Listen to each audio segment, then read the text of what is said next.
Good evening, friends. Today I want to talk to you about being human.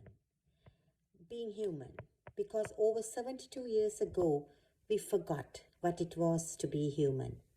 Today we come together to remember the people who went through the most evil in humanity that we can imagine. The Holocaust, has also known as the Shoah, was genocide of European Jews during World War II.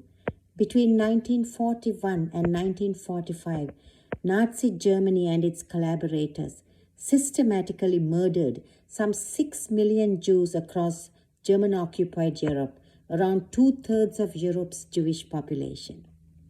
It is without any doubt a mountain of human suffering, a mountain of human failure, and a mountain of human neglect. Today, my friends, we gather here to mourn the people and the victims of the horror of that inhumanity. Today, let it be said that we also gathered here to transcend that suffering and focus on ways in which we can build solidarity and courage. More than a decade ago, I visited Germany, and my brother and his beautiful wife Carmen, they took me to the Dachau concentration camp. I heard the two worst concentration camps were Auschwitz and Majdanek. But Dachau was a concentration camp that was in operation the longest, from March 1933 to April 1945, nearly all 12 years of the Nazi regime. It was the first Nazi concentration camp in Germany, established on March 10, 1933. Slightly more than 5 weeks after Adolf Hitler became Chancellor. It had over 188,000 inmates, 41,500 were killed, and the rest were liberated by the United States Army.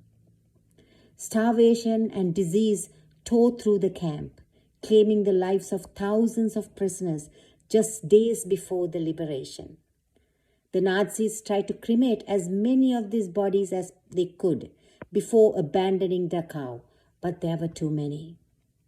The camp of Dachau was built exclusively for the rapid extermination of entire communities of Jewish people, primarily within hours of their arrival. On April 29, 1945, American forces liberated Dachau. As they neared the camp, they found more than 30 railroad cars filled with bodies brought to Dachau, all in an advanced state of decomposition. We can't understand this suffering, the fear, and the perseverance until you have visited a concentration camp. To this day, my friends, I feel the horror and the smell of death I encountered at the Dachau concentration camp.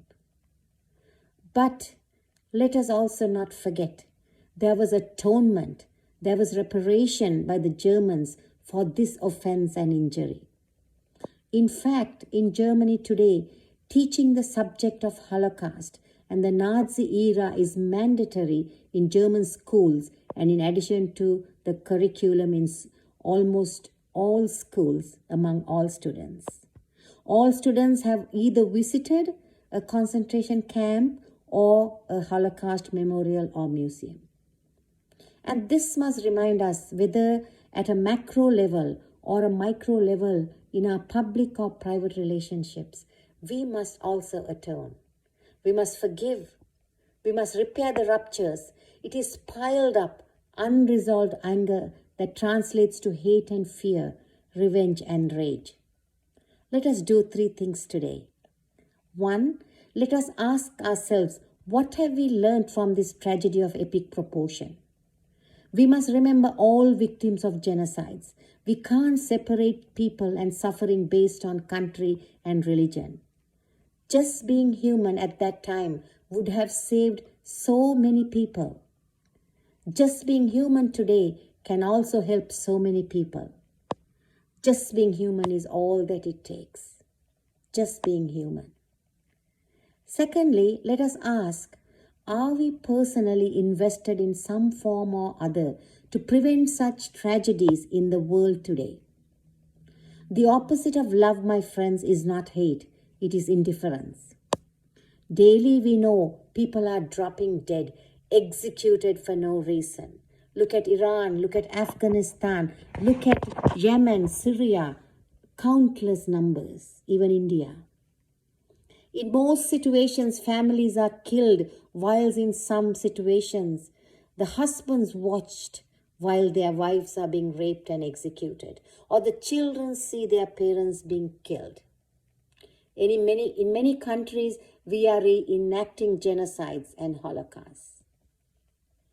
Thirdly, if you are doing something about it, what are you doing and how are you building power to achieve your goals and vision?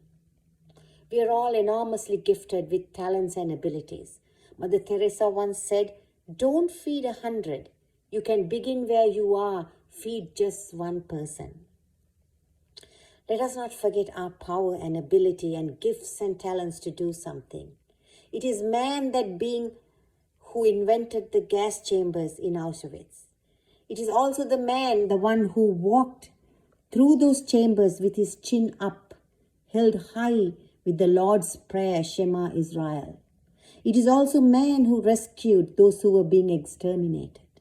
So my friends, today, when we look at the world around us, we have to learn to look at it as if not as it is, because it will become what it is.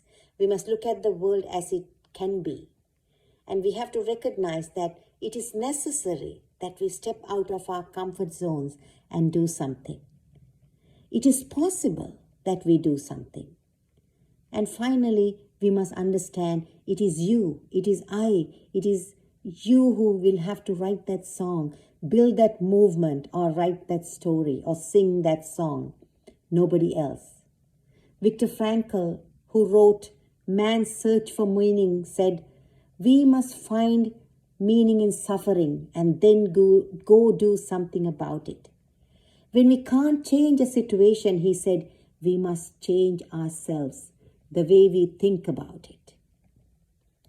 So, as we are gathered here today, let us remember the words of Viktor Frankl, who against all odds gave us so much hope, because he said, the ones who have the why will always have the hope. For the world today is in a bad state.